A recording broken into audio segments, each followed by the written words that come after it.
Японы оюутан Рицуки Какуяма мөрөөдлийн сургуульд орсон даруйда ачааны машинд дайруулж Исекай ертөнц рүү шидэгдэж орхилоо.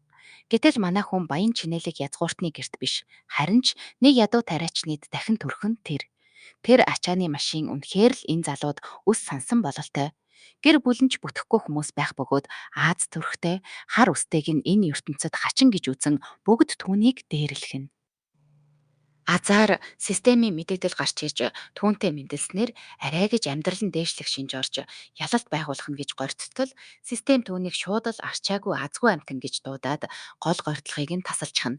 Ямар ч боломжгүй болсон тэр одоо гэр бүлийнхээ өрийг дарахын тулд хамаг хүчээ шавхан зүтгэхээс өөр аргагүй болов. Манай залуу өөрийгөө давинчи шиг гоц ав ятан эсвэл хүчрэхэг баатар болж магадгүй гэж бодож байлаа. Нэгэн өдөр тэр авраг баавгаатай тулгарч мөрөөдөл нь биелэх боломж гарна. Яан болон түүний дүүгийн амийг нэгэн шидтэн тэрхүү тарган баавгайг үнс болгон хувиргаснаар аварчээ. Ийм хүчрхэг шидтэн энэ мухар тосгонд юу хийж яваг тэр огт гадарласангүй. Гэвч тэр эмэгтэй хүүгийн сонирхлыг татаж өөрөө нэгэн зөгнөл хүлээн аваад хар үстэй хүүг хайж түүнийг өсгөхөөр ирснээ хэллээ. Энэ хүү яг нөгөө хайж байсан хүн нь мөн гэдгийг мэдсэн тэрээр Яныг сонирхож эхлэв. Хүү түүнийг яаж тэр аврах баавгайг ганц цохилтоор устгаж чадсныг гайхан байх зуур хинч байсан шидтэн болох боломжтой гэдгийг сонсно. Энэ бодол Яанд найдвар төрүүлж хизээ нэгэн цагт шид ашиглаж сурахыг мөрөөдөхөд хүргэв. Нөгөө ээлдэг эмэгтэй түүнийг тариачин байсан ч хувь заяагаа өөрчилж шидтэн болж чадна гэж урамшууллаа. Тэр бүр шид зааж өгөхөөр амласан бөгөөд хүү энэ саналыг зөвшөөрснөөр өөрийнхөө энэ өөдгөө тавиланг ормонгоор нь эргүүлж чадхаа ойлгов. Шидтэн шин шавьда өөрийнх нь жижигхэн ажлын өрөөг үзүүллээ. Тэнд Ян хамгийн анхны хүчрэхэг дайсантайгаа нүүр тусна нь Морониус нэртэй шидийн анхан шатны зузаан сурах бичиг байв. Дашрамд хэлэхэд шидтэн эмэгтэй Яны эцэг эх болон хотын эзнээс албан ёсоор зөвшөөрөл авч дараа нь ямар нэгэн асуудал гарахаас сэргийлжээ. Хүмүүс түүнд их итгэл найдвар хүлээлгэж байгаа тул Ян чадах бүхнийг хийхэд бэлэн байлаа. Багш нь эхний хичээлдээ бэлдэж байх хооронд хүүгийн систем номоо эргүүлэх бүрт акцийн төвшинг нь аажмаар бүртгэж байв. Морониус номын судлал 27% хүрч хид хідэн зузаан ном болон Harry Potter шиг сонин нэртэй таринуудын дараа хүү эцэст нь 99% хүрлээ. Морониус бүрэн дуусав. Ингэснээр хүү одоо шидийн хөлийг төгс эзэмшиж, шидтнүүд үүнийг хэрхэн ашигладгийг ойлгодог болов. Бүтэн 7 жил өнгөрчээ. Тийм ээ. Түүний боловсролд ийм их цаг зарцуулагдсан хэрэг. Харин нөгөө шидтэн хүүхэн урдынхаасаа огт өөрчлөгдөөгүй харагдана. Тэдний ганцаарчилсан сургалт одоо дууссан гэж тэр үзэж байна. Ян мэдэгдэхүйц өсөж томорсон тул одоо хамтдаа дараагийн алхмаа хийх цаг болжээ. Хөөгийн одоогийн ганц чадвар нь шидийн хэл мэддэг. Түүнийг удирдах чадвартай болсон явдал юм. Дараагийн хэсэгт бид тунгалаг тэнгэр үзэгслэн дуулсыг харна. Энэхүү үзэмжит хаяанд ор Ян тэнгэрээс унаж хашгичиж яваа харагдана. Тэр хитрхи хурдан явж байна гэж багштай гомдлогч багш нь үүндээ үнэхээр сэтгэл хангалуун байгаа нь илт. Манай хүн айсандаа чичирч өнгөрсөн 6 жилд ердөө хилэл сурсан болохоос жинхэнэ шидтэн болоогүй гэдгээ хэлж байлаа. Багш нь түүнийг сониучирхан ажиглаж байхад Ян Тэнгэрийн мандалд хин нэгнээс аврал ирсэн хэвээр. Шидтэн бүсгүй түүнийг эргэн тойрныхоо дуу хоолойг сонсхийг оролд гэж шаардахад манай хүн энэ галзуу эмэгтэйг сэтгцийн өвчтэй юм болов уу гэж эргэлзэж эхлэв. Учир нь ийм газар хэн дуу сонсож чадах вүлээ? Одоогоор түүнд сонсогдож буй цорын ганц чимээ бол хүчтэй салхины эсгэрээ. Гэтэл хачирхалтай нь Яныг хамаг анхаарлаа төвлөрүүлэхэд хүн нисэж байгаад гайхширсан үл мэдэгдэх оршихуйн шивнээ сонсогдож эхлэв. Энэ нь хүүг үнэхээр гайхшруулж магадгүй энэ л Морониусын заагаад байсан дуу хоолой юм болов уу гэж бодоход хүргэлээ. Эдгээр дуу хоолойг сонсож чадсанаар систем түүнд салхины шидийг удирдах Air Art хэмээх шин чадвар нэгдсэнийг дуулгав. Манай хүний анхны шид нь супермен шиг болох байсанд би үнэхээр дуртай байна. Тэрхүү хүнд бэлтгэлийн дараа багш нь түүний өрөвдөлтөө байдлыг шоолон давхурхсан хэвээр. Ян түүнийг намайг зовж байхад чийл зугаацаж байна гэж гомдлов. Шидтэн бүсгүйн хийснээр байгаль дэлхийн нууцлах хүчтэй харилцан ярилцаж тэднээс хүч зээлэх нь жинхэнэ шидтний зам аж. Энэ ертөнцийн шид ийм зарчмаар ажилдаг болохыг хүү сая л ойлгов. Тэнгэрт сонсогдсон тэр дуу бол салхины хоолой байсан бөгөөд одоо бусад нууцлаг хүчнүүдийг ч бас сонсож сурах хэрэгтэйг багш нь сануулв. Шид яаж ажилдгийг гадарлсан Ян энэ арга барилыг дуртаяа хүлээн авлаа. Багш нь түүнд маш нухацтайгаар хоёр дахь даалгавар болох water arts-ыг эзэмшихийг тушаав. Таны таамаглаж байгаачлан манай хүн далайд живж өгөх эсвэл Майкл Фелпс болохын аль нэгийг сонгохоор явуулагджээ. Тэр усны чимээтэй харилцаж чадахгүй арай ядан тогтож байлаа. Дараа нь багш нь түүнийг Фрост арцыг сур гэд Антарктидын голд хүйтэн усанд орж бүх биеэ хөлдөөхөөр илгээв. Энэ үед багш нь хүүгийн сорох хурдыг хараад нилээд найдвар тавьж бахархаж эхэлжээ. Харин манай хүн эсэргээрээ өөрийнхөө оршин тогтнолд эргэлзэж энэ бүхнийг арай ядан гүйцэж байлаа.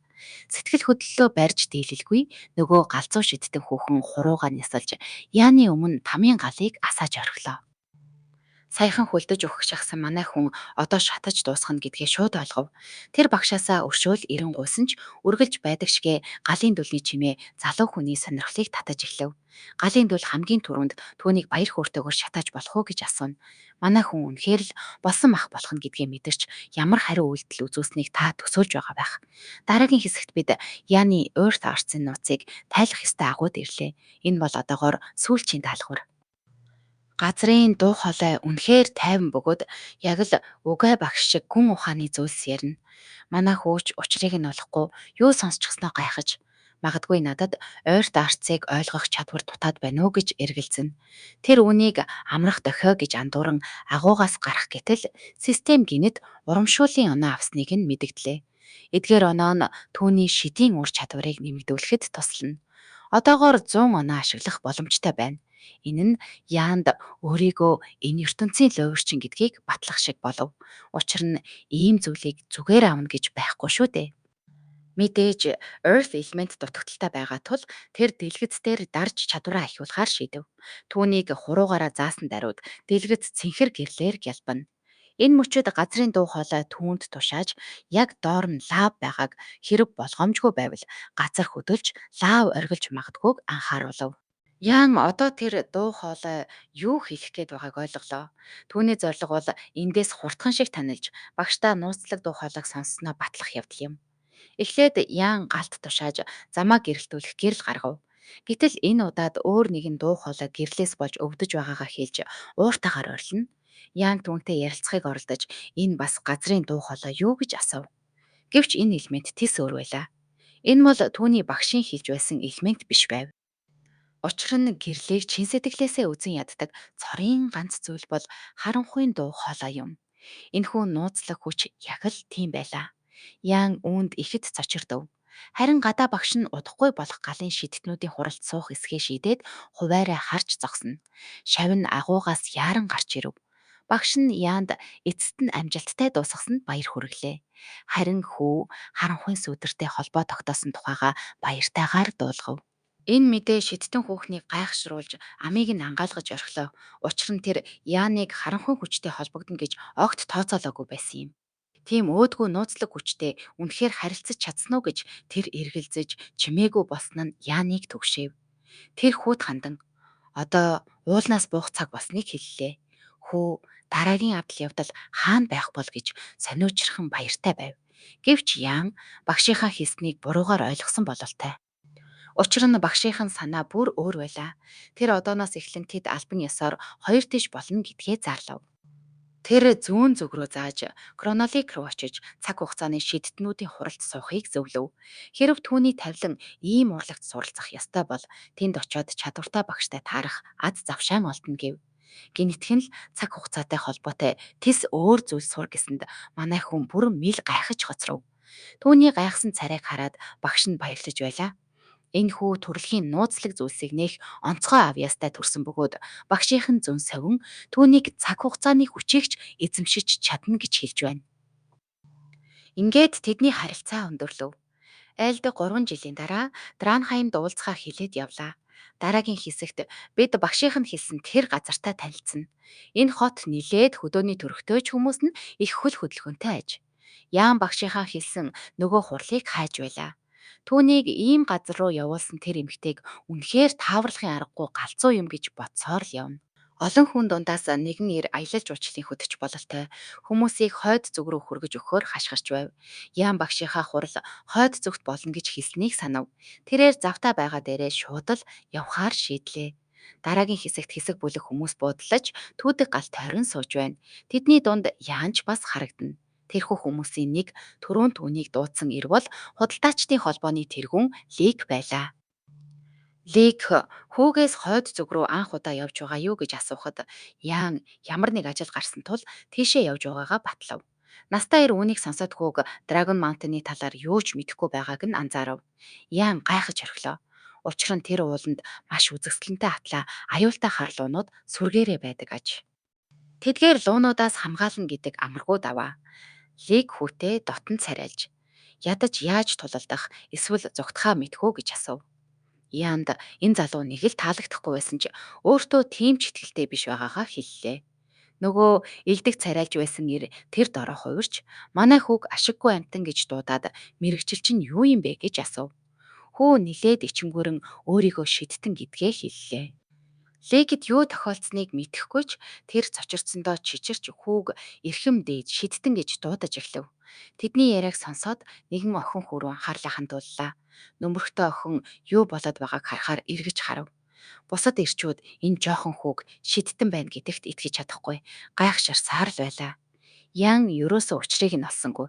Түүний ганцхан хэлсэн үг эргэн тойрны уур амьсгалыг тэр чигт нь өөрчилж орхилоо. Лиг түүний ур чадварыг биширсэн бололтой тэр дороо зарцсан мэт хувирч хүүд хоол нэмж өгөхөөр аягыг нь дуртаяа шүрч авлаа. Яан татгалзан хариу өгсөн ч нөгөө эр зөрүүдэлсээр хоолны ажилтан руу гүйж очоод шин аяг аваад ирлээ. Хүмүүс Яаныг шидтэн гих ярианд улам бүр автаж эхлэв. Гэвч зарим нь түүний гадаад төрхийг хараад юу ч мэдэхгүй 3 дугаар зэрэглэлийн сул дорой амтан байна гэж басамжлан эргэлзэж байлаа. Эдгээр атаархуу нөхөд манай хүнийг юу ч биш гэж бодон хамаг муугаараа гоочлогч ааш зан сайтай Яан тэднийг огт тоосонгүй. Харин түрүүнээс хойш түүнийг ажиглаж байсан охин дөхөж ирээд хэрв чи үнэхээр шидтэн юм бол ямар нэг ширээ зүзүүлж эдгээр залууст хинэн эзэн болохыг харуулаач гэж шивнэлээ. Энэ нь арай дээрэнгүү шахаж шаардсан мэт санагдаж болох юм. Яанч учрыг нь сайн олсонгүй. Гэтэл охин тайлбарлахдаа хөсний цэргүүд ихэвчлэн дуугүй хүмүүсийг бүрэг сул дорой гэж бодож даажигнадаг зантайг хэлв. Тиймээс өөрийнхөө хүчийг гайхуулж тэднийг айлгах нь чухал аж. Хэрв Яан үүнийг ердөөл хийж чадвал хинэн дээр болохыг тэдэнд ойлгуулж хөсний цэргүүд аяндаа түүний гар хөл болж ямар ч аюулаас хамгаалахад бэлэн болох гин. Энэ санаа Яанд тун шинэлэг байлаа. Охины юу хэлэх гээд байгааг ойлгож байсан ч яг яах ёстойгоо мэдсэнгүү. Учир нь манай хүнд урд өмнө хүн рүү уурлаж байсан туршлага огт байхгүй шүү дээ. Тэднийг ийхүү ярилцаж байх зуур хоол түгэж байсан залуу Яаны аяг руу нулимж орхиод дээрээс нь навчаар бүрж байхыг Яан харчихав. Энэхүү үл хүндэтгсэн байдал манай хүний дургуг үнэхээр хүргэлээ. Тэр залуу миний хоол руу нулимж зүрхэлсэн гэж юу? Гинэт газар чичирч эхлэхэд нөгөө ажилтан хэрэг бишцсэнийг сайн нэг ойлгов. Яан тэр өөдгөө амтны өмнө очиод маш сүртэйгээр чи яаж миний тавг руу нулимж зүрхлвэ гэж асуулаа. Тэр залуу айсандаа өмдөндөө шээх шахаж эрхэмдээд шидтэн минь намайг өршөө химэн хурдхан шиг бууж өгөх нь Яаны уурыг бүрч их хүргэв. Нөгөө ажилтан тавгийг чинь л зүлгэж өгөх гэсэн юм гэж өөрийгөө өмгөөлнө. Тавг зүлгэх хамгийн шилдэг арга нь эхлээд нулимх гэж бодож байгаа тэр залууд Яан үнэхээр их хилэгнэв. Тэрээр ус үнэндээ бохир байдаг тул нулимх нь хамаагүй дээр гэж маргана. Яан түүний энэ гажууд логикийг огт ойлгосонгүй. Тэгтэл нөгөө ажилтан ус үнэндээ шавар шимэгч хорхоогоор дүүрэн байдаг тул тавгийг усаар угаадгүй тухайга нэгнгүү тайлбарлаж өгөв. Бурхан минь, энэ бол сонсож байсан хамгийн муу тайлбар байлаа. Учир нь тэрээр өөрийнхөө нулимсыг уснаас цэвэрхэн гэж чин сэтгэлээсээ итгэж байв. Энэ үг Яаныг үнэхээр цочролд оруулж тэр шүнжин түүнийг зовов. Манай хүн хөлсний цэргүүд болон ажилчдын өмнө яг л хөшөө шиг хөшөж орхилоо. Дундад зууны үеийнхэнд эрүүл ах хүн ямар ч ойлголт байдаггүй юм байна.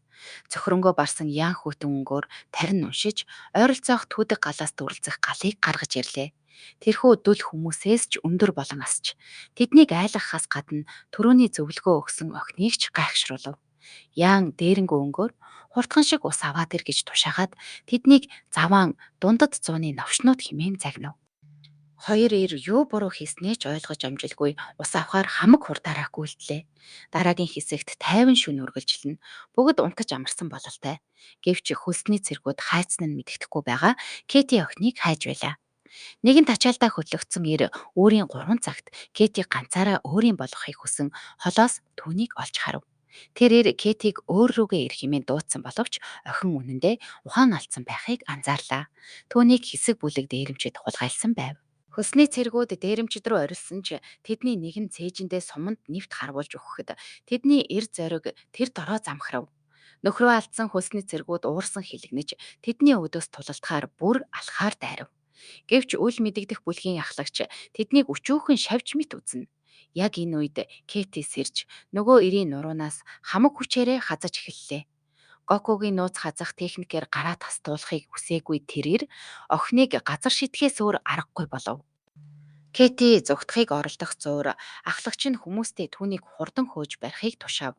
Энэ бүхэн болж байхад манай хүү майхандаа нөгөө л заваан дурсамжаа бодон унтаж байлаа. Дундад зууны хүмүүс цэвэрлэгээ хийхдээ нулимс ашигладаг гэдгийг санаад тэр хар дарсан зүуднээсээ сэрэв. Гадаах чимээ шуугаан түүнийг бүрэн сэрээлээ. Нэгэн нууцлаг дуу түүнийг хурдан босхийг сануулна. Манай хүн орчин тойрны уур амьсгалыг мэдэрч хөлсний цэргүүд түүн рүү гүйж ирэхийг сонсов. Тэднээс хамгийн түрүүнд Лик ирж "Эрхэм дээд шидтэн минь, бид том асуудалд орлоо" хэмээн сандарчээ. Дараагийн хэсэгт манай хүү хөлсний цэргүүд болон дээрэмчид тулалдаж буй газар ирлээ. Дээрэмчдийн ахлагч нь хамгийн хүчрэх нь бөгөөд хөлсний цэргүүдийг яг л өвс шиг хядаж байв. Тэрээр хүмүүстэй тэднийг өршөөлгүй устгаж алгуулсан охиныг хайхыг тушаана. Тэдний бай болох Кэти одоо ойролцоох модны ард нуугдж байв. Тэрээр айсандаа чичирч одоо яхаа мэдэхгүй байлаа. Учир нь энэ хിവэрэ байвал удахгүй баригдах нь тодорхой.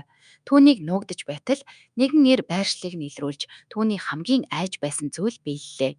Нөгөө эр сэлмээ охины нүүрэмд тулгаад хурдан босохгүй бол гарыг чинь тасдна гэж сүрдүүлв. Кэти айсандаа бүх зүйл дууслаа гэж бодон сууж байлаа. Охиныг босч амжаагүй байтал тэр өршөөлгүй новш сэлмээ далайв. Гэвч яг тэр мөчөд ямар нэгэн зүйл түүнийг маш хүчтэй зохиж, цохилтын хүчнээс болж газар хүртэл хагарлаа. Кэти хэлэх үггүй болж байтал аврагч нь түүний ард зогсож байв. Яан таринаа уншиж яг цагтаа иржээ. Охин түүн рүү гайхан харахад яам түүний гараас атхан дэрэгдээс минь холдож болохгүй гэж сануулв. Түүний өөртөө ихтэй байдал охиныг тайвшруулж бусад хүмүүс ч бас шидтний ард галт тэрэг шиг цоврон зогслоо. Энэ нь хөгжилтэй харагдах ч үнэндээ яанд нэгэн төлөвлөгөө байсан юм. Тэрээр Сукунагийн техник шиг тарин уншиж эхлэв. Гэхдээ гал биш, харин харанхуй болон цахилгааны хүчийг нэгэн бөмбөлөгт төвлөрүүлв. Хөлсний цэргүүд болон дээрэмчид энэ шидээг анзаарч хитгэн мөчийн дараа тэр хавь бүхэлдээ харанхуй давтлаа. Юу ч харагдахгүй болсон тэд сандарч бамбар асаацгаав. Гэвч тэрхүү өчүүхэн гэрлээс өөр юу ч харагдсангүй. Тэд харанхуйд гэрэл тасарсан мэт хоорондоо мөргөлдөж эхлэв. Тэднийг ийхүү мөнгнөж байх зуур Яаны галт тэрэг бүрэлдэхүүн өөрийн хүмүүстэй тусалж байлаа. Тэр өөртөө ихтэйгээр тэргүүлж бусд нь түүнийг дагав. Энэхүү техникийг ашиглан тэд эндээс хялбархан гарч чадна гэж тэр бодож байлаа. Түүний ашиглаж буй чадвар бол сүүдрийн шид бөгөөд харанхуйд харах чадвартайгаа хослуулжээ. Харамсалтай нь нэгэн дээрэмчин легтэй мөргөлдөж асуудал үүсв. Нөгөө эр олсон өчүүхэн боломжоо ашиглан тэднийг цавчгаар сэлмээ талав. Урд явсан лиг айсандаа амиагун гуйж байлаа. Тэр бол тусламж хэрэгтэй хөгшин ир шүү дээ. Тиймээс Янгалын тарин уншин туслахаар ирэв. Төрүүн тэр үүнийг бамбар асаахад л ашиглаж байсныг санаж байна уу? Тэгвэл энэ удаад манай хүн тэр эрийн нүрийг тэр чигт нь гал тавтуулж амьдаар нь шатааж орхилоо. Дээрэмчин шатсан мах болон газар унахад бусад дээрэмчид үхтлээ айв. Тэдний өдөөс зогсож буй ир бол тоглоом биш байлаа. Яан ч гэсэн. Энэ хүчийг хараад бусд нь амиа аврахаар зүгтна гэдгийг ойлгож байв. Түүний таамаглаж байсанчлан үүмэн самуун дэгдлээ. Дээрэмчид зүгтахыг хүссэн ч ахлагч нь тэднийг хаашаач явуулахгүй гэж архиран урагшаа дарихыг тушаав. Гэвч бүх зүйл өөрөөр эргэж гинэт нэгэн харлуу гарч ирэн тэдний ахлагчийн толгойг тас хазаж бүгдийг цочирдуулав. Энэ бол үнэхээр аимшигтай үхэл байлаа. Үлдсэн хүмүүсийн зүрхэнд үхлийн айдас хурлав.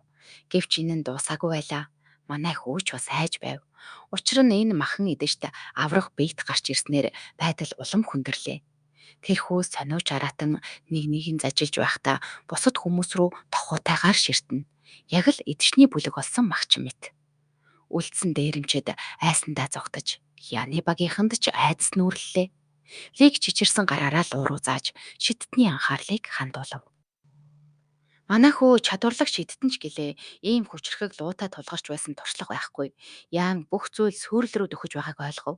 Систем тэднийг эртний нууцлаг хүчнүүдийн нэгтээ тулгарч байгааг мэдгэтгэд тэр дороо буюу дуудлагын шид нээгдэв. Энэ нь бусад амьд биетүүдтэй харилцаж тэднийг дуудах чадвар юм. Энэхүү авраг араатны эсрэг зогсоход хэрэг болох чадвар мэт санагдахч манайхүү энэ араатан урд нь тулгарч байсан нууцлаг хүчнүүдээс өөрсгөө болов уу гэж гайхна. Тэд бүгд өөр өөр элементүүд байсан ч хэрэв энэ амьтантай харилцаж чадвал тэд амьд үлдэж магадгүй. Яан эргэлзэж байсан ч боломжийг ашиглан луу руу хандлаа. Луу амнаасаа цус туслуулан түүн рүү ширтэнэ. Лик болон бусд нь яан хамгаалж байсан ч одоо там руу илгээгдэх нь гэж чин сэтгэлээсээ айж байлаа. Шидтэн хүү авраг араатан руу төвчээртэйгээр харахад луу түүнийг айлгахаар архирав. Яан өөртөө итгэлтэйгээр харилцаж эхэллээ. Учир нь өмнөх нууцлаг хүчнүүд түүний хичээл зүтгэлийг хизээж талаар болгож байгаагүй шүү дээ. Шидтэн өөрийгөө лууны найз байна хэмээн хамгийн тэнэг байж болох аргаар танилцуулав. 7 жилийн хугацаанд манай хүн Нарутогоос ярилцах техникийг нь ч бас сурсан бололтой. Юутай ч луу өөнд маш их гайхаж, Яаны багийнхан ч мэл гайхаж хоцров. Яан найз нөхөд хоорондоо тулалдах ёсгүй гэдгийг ойлгуулахын тулд толгойдоо яг л анхааруулах самбар өргөөд зогсож байгаа мэт харагдана. Гэхдээ манай хүн энэ амтан саяхан л нэг хүнийг амтархан зажилж байсныг таг мартсан бололтой. Луу өөдөөс нь архирахад бусд нь энэ муу шидтэн одоо юу гэж хэлээд байна хэмээн гайхацгаана. Яаны нүрэнд ихтгэлд өөрөн байгаа ч хамгийн хөвгөлтэй тэр өөрөө ч энэ амьтны юу хэлээд байгааг огт ойлгохгүй байлаа. Тэр яг л бусад чигээ учраа олохгүй мөнгөнөж явна. Яг одоо түүнд харилцах ямар ч боломж байхгүй. Тиймээс тэр үлдсэн оноогоо суммонинг чадвартаа бүгдийг нь зарцуулж харилцан ойлголцох магадлалаа ахиуллаа.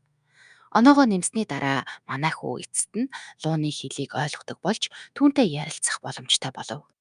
Яан үнэн эсхийг нь шалгахаар лууг дуудтал цагийг нь үрсэн дууралсан араатан нүур рүү нархирч орхив. Яаны багийнхан айсандаа чулуу болон хөшиж харин манай хүн бие барин яриагаа эхлүүлэхээр үгээ бэлтлээ. Эхлээд тэр энэ мангастай тулалдах бодлого байгаагаа тайлбарлахад луу надтай тулалдана гэж бодож байгаа бол чи үнэхээр тэнэг юм гэж хариулв. Ян үүнийг мэдэж байгаагаа хэлээд хэрв дайрвал шууд л ялагдана гэдгээ хүлээн зөвшөөрөв. Тэрээр лууны их цанган дагуулж ийм агуу араатанд бидэн шиг юмстай тулалдах нь цагийн гарц гэж зосардлаа. Бардам зантай луу үүнийг сонсоод хүмүүс амиа гуйж байна гэж ойлгов. Лик болон бусд нь тэднийг ямар нэгэн байдлаар ойлголцож байна гэж харж байхад Кэти төвчээртэй хүлээц сув. Луу ийм сул дорой амьтдыг алж суух нь үнэхээр утгагүй хэрэг гэж архирахад манай хүний хүссэн зүйл яг биеллээ. Ян хэлэлцээр тэдний талд эргэж байна гэж бодож эхэлтэл нэг жижиг асуудал гарлаа. Луу одоо маш муухай ааштай байгаа тул тэднийг зүгээр явуулах бодлого байгаагаа мэдэгдэв.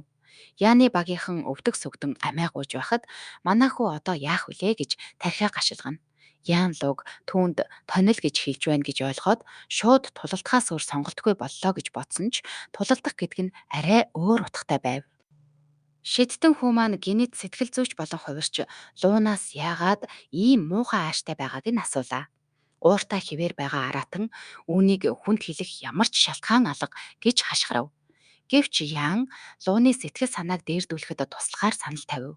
Юу ч хийж чадахгүй өчүүхэн хүний энэ санал луунд маш их зантай мэт санагджээ. Үүний хариуд шидтэн хүү шидийн хэлээр хідэн үг хэлж ус агаарт хөөрөн цацагдах шид үзүүлв.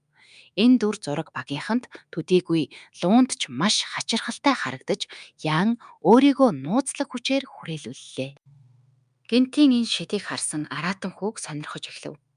Яан өөрийгөө ертөнцийн нууцлаг хүчнүүдтэй харилцахыг хичээж буй эгэл жирийн шидтэн гэдгийг онцлов. Тийм учраас луунд чадах бүхнээрээ туслахыг хүсэж байгаагаа хэллээ.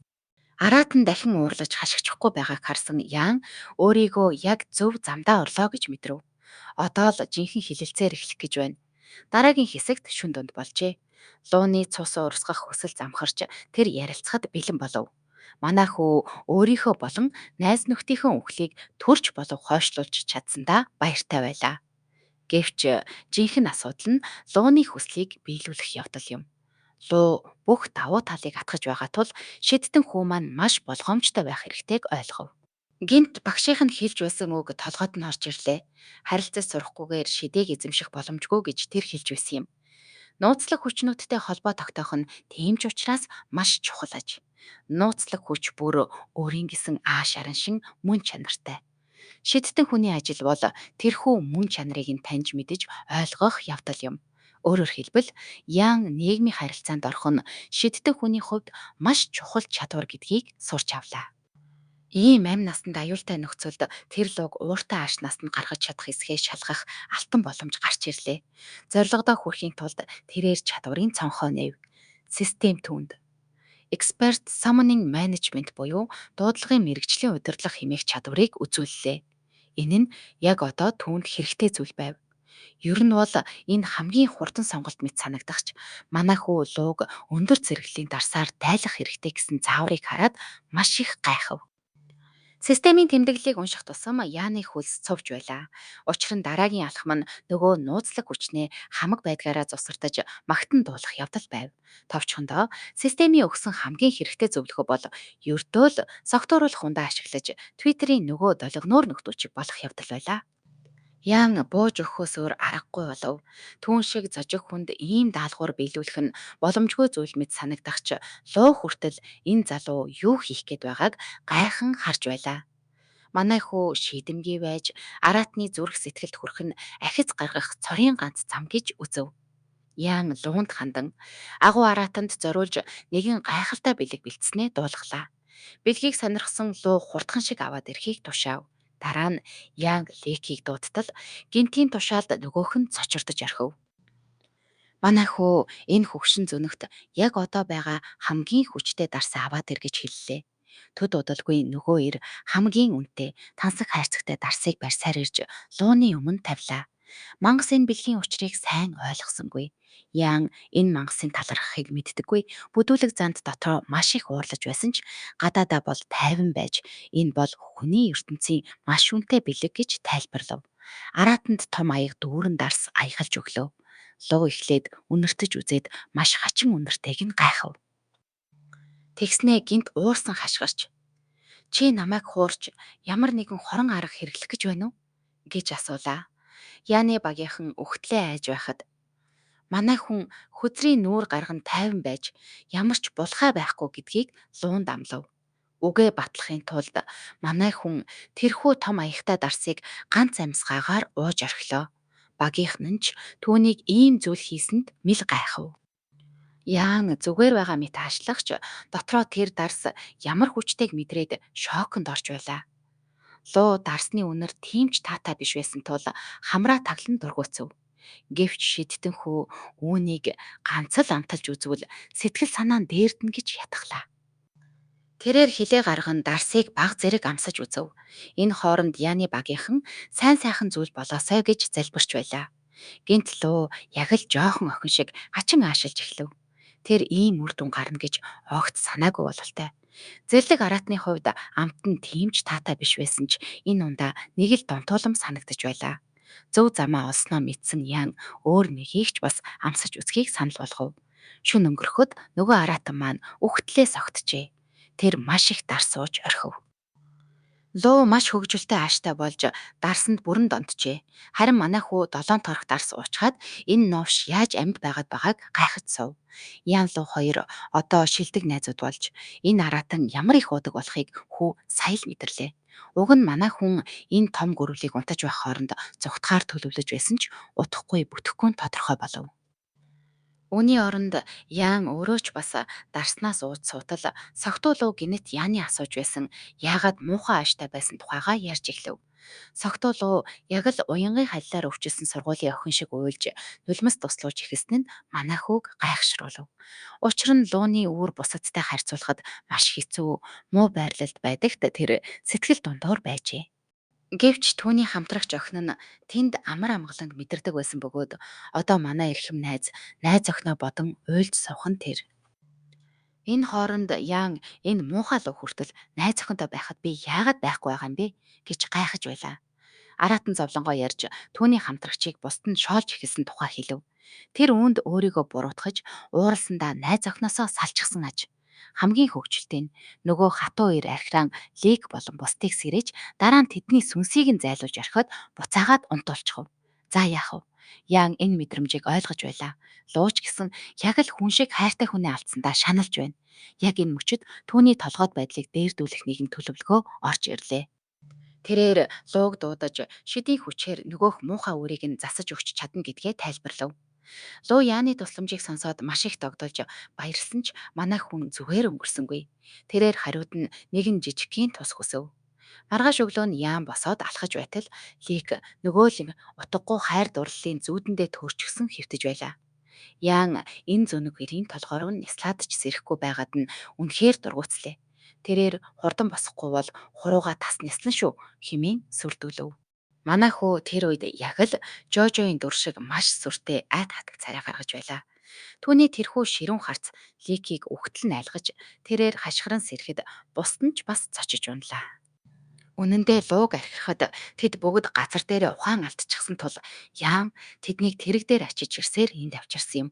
Кэти эдгээр бүтлэхүү залуусыг дагаж явсандаа баг зэрэг харамсаж байхад бусд нь нөгөөлөө үүрэндээ орсноо хэмээн асуув. Тэд мангас хизээж хамаагүй гарч ирээд тэднийг ядчих болов гэхээс айсандаа бие биений тэврэн сууцгаана. Яан тэднийг тайвшруулж луу үүрэндээ түүнийг хүлээж байгаа бөгөөд найз нөхдийнхөө амийг аврахын тулд хилэлцээр хийсэн гэдгээ хэлв. Үүнийг сонсоод нөгөө алиалагчид гинэт Яаны үнэн шүтэн бишрэгчд болон хувирлаа. Яан эднийг зүгээр өхүүлчихдэг байж юу гэж дотроо харамсаж зогсов. Тэрээр луунд хандаж би чиний үрийг засаж өгье. Харин чи эдгээр хүмүүсийн аминд бүүхүр гэж хэлсэн юм. Үнийг сонсоод Лиг болон бусд нь агуу архимаг Яаны нэрийг дуудан түүнийг хамаг байдгаараа хүндэтгэж эхлэв. Манай хүү энэ бүхэн хаанаас гараад ирснийг огт ойлгосонгүй. Учир нь эдгээр нөхөд шидтэн маань нөгөө муухай луг занчиж өгөөд загнаж байгаад өөр рүү нь хөөж явуулсан гэж өөртөө зохиогоод итгэчихсэн байлаа. Тэд сэтгэл хөдлөлөө барьж дийлэлгүй энэ хүнд насаараа зүтгэн гэж амлацгаана. Яан зүгээр л залхаж түүнийг ирэхэд явахад бэлэн байхыг бас түүнийг хайж явахгүй байхыг тушаав. Тэд бүгд нэг хүн шиг нэгдснээ илэрхийлж Лиг хөлсний цэргүүдийнхээ тоог бүртгэж эхлэв. Кэти энэ бүхнийг ажиглан зогсоно. Одоо Луу Яаныг өөрөөгөө дагуулж ирсэн хэсэг рүү шилжээ. Тэр газар нь ердөө л нэг хад чулуутай жижигхэн газар байлаа. Яан үүнийг хараад шоконд ортол луу засаж болохгүй юм шиг аашлахаа боль химээ түүн рүү дайрав. Манай хүү засаж болохгүй бишээ. Зүгээр л миний нойр хүрч эрчим хүч маань дуусаж байна гэж тайлбарлав. Ян дараа нь асуудалд орохгүй тулд хурдхан шиг ажиллаа дуусгахыг хүсэж байлаа. Түүний зорилго бол ердөө л илүү гарсан хадуудыг түлхэж орон зайг томсгох явдал юм. Тэрээр анхаарлаа төвлөрүүлж дэлхийдээ харилцаж эхлэхэд дэлхийн өдөөс нь би завгүй байна гэж татгалзав. Дэлхий түүнд огтхонч талтай биш байгааг тэр ойлгов. Луу үр дүнг тэсэж ядан хүлээж байхад шидтэн хүү дэлхий түүнийг сонсохгүй байгаа тул сэтгэл санаа нь дээрдэхээр дахин оролдож үзье гэж хэллээ. Хэрв дахиж хүсэл тавьбал дэлхий бүр ч их уурлах байх гэдгийг тэр мэдэж байв. Луу харин нэгэнтэл ийм байгаа бол яах вэ гэж хэлээд уурлахын оронд түүний төлөө хичээж байгаад нь талархав. Яанч сэтгэл хөдлөлөө барьж чадсангүй. Луу түүнээс нэрийг нь асуухад Яан өөрийгөө танилцууллаа. Аратан ч бас өөрийн нэрийг Long Tail гэдгийг хэлж хоёулаа найзууд болохыг санал болгов. Ян Лууны савраас атгаж шинэ холбоо тогтоосноор энэ амьтныг дуудах чадвар нь баталгаажлаа. Систем түүнд энэ мангасыг хизээч дуудаж ашиглаж болно гэж мэдгдсэн ч найзынхаа төлөө юу ч хийж чадаагүйдээ тэр сэтгэл дундуур байлаа. Харин Long Tail нөхөрлөлөө тэмдэглэхийн тулд хүссэн хэмжээгээрээ алт ав гэж санал болгов.